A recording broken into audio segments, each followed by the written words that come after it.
De 5 unga män som dömdes till långa fängelsestraff i tingsrätten för morden på Vår krog och bar överklagade alla domarna. Och när den långa hovrättsförhandlingen nu inleds har de ett gemensamt krav: att gå fria. Polisen lyckades inte fastslå vilka 2 personer som var inne på Vår krog och bar och sköt ihjäl 20-årige Petar Petrovic och ytterligare en man den 18 mars i fjol.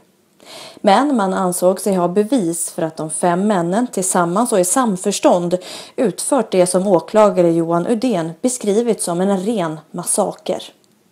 Och bevisen räckte, ansåg Göteborgs tingsrätt, som dömde de 2 äldsta, 28-årige Adam Abdullahi och 25-årige Ahmed Varsame, till livstidsfängelse. De 3 övriga var vid gärningstillfället för unga för att dömas till lagens strängaste straff och fick 14 års fängelse var. Men samtliga nekar till inblandning i restaurangmorden. Och precis som förra gången är det nu en lång rättsprocess som väntar. Först den 18 november är den sista planerade förhandlingsdagen i rätten.